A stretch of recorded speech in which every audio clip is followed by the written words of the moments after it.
My name is Mr. William, and this is the story of how love, the most beautiful force in the universe, turned into my greatest undoing. A story I can barely tell without feeling the weight of every lost breath, every shattered dream, and every ounce of my soul that I willingly gave away. It began on a misty evening when I first saw Eleanor. She walked into the room like a siren, her dark, cascading hair flowing like a waterfall of secrets, and her emerald eyes glinting with the promise of a love so fierce it could rewrite the stars. I remember the first time she looked at me. It felt like my lungs forgot how to function. I was a man past his prime, content with my modest life as a retired school teacher. But in that moment, my world shifted. Eleanor was younger than me, vibrant and full of dreams I longed to protect. She spoke of art galleries she wanted to visit, songs she wanted to write, and a life of freedom she had never known. Her words were like honey, but her eyes, oh, those eyes hid a sorrow I couldn't bear to leave untouched. I didn't realize how quickly I became her everything, or rather, how quickly I allowed her to become mine. I sold my car first. I told myself it was for something temporary, a gallery she wanted to visit in the city. She deserved it, I thought. But soon, it wasn't just the car. It was my savings, my inheritance, piece by piece. I dismantled the life I had built over decades for her fleeting moments of happiness. "You're the only one who's ever believed in me, William," she whispered one night, her hand resting lightly on my chest. Her words burned with the power of a vow. But the chill of doubt crept down my spine. A voice deep inside me, one I silenced too often, asked, "What if I lose everything?" But I brushed it aside. Love was about giving, wasn't it? One evening, Eleanor asked for my house. "It's just a legal transfer," she explained. "We can still live here. I just want to feel safe, like it's ours together." The request was like an ice-cold dagger against my ribs. My pulse quickened, and my chest felt tight.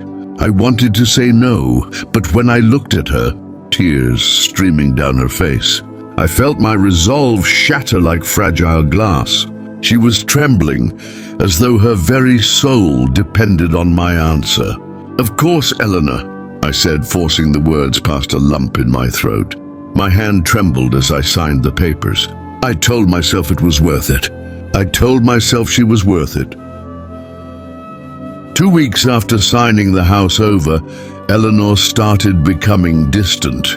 Her laughter, once a melody that warmed my heart, became hollow. Her touch, once gentle and reassuring, now felt cold and fleeting. Then one night she didn't come home. I sat in the living room, the hours ticking by like a cruel countdown. I felt a cold sweat drench my back, and my mind raced with possibilities. Had something happened to her? My legs shook as I paced the room, waiting for a call, a text, anything. By morning, I found a note on the kitchen table. "William, you are the kindest man I've ever known, but I can't stay. This isn't the life I dreamed of. Thank you for everything." My knees buckled, and I collapsed into the chair. My blood felt like it had turned to ice. The room spun as the truth hit me like a freight train. I had traded everything for a woman who left without looking back. Days turned into weeks, and I sat alone in the house that was no longer mine. The locks were changed, and a letter arrived informing me that I had 3 days to vacate. Eleanor had sold it to someone else. I walked out of that house with nothing but a suitcase, and memories too heavy to carry. The streets felt unfamiliar, as if the world itself had turned its back on me. One night, as I sat on a park bench, staring at the stars, I felt tears streaming down my face. I thought about the man I used to be, a man with a steady job, a modest home, and a heart full of hope. Now I was just a shadow of that man, betrayed by the very love I had cherished. Love is a beautiful thing, but blind love is a dangerous game. As I write this, I am not angry with Eleanor. I pity her, and perhaps, in some twisted way, I pity myself for being so consumed by the idea of saving someone else that I forgot to save myself. So to anyone reading this, love but do not lose yourself. Give but do not forget your worth. Because no matter how much you trade for love, some people will only take until there is nothing left.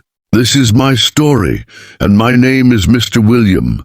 Let my heartbreak be your lesson.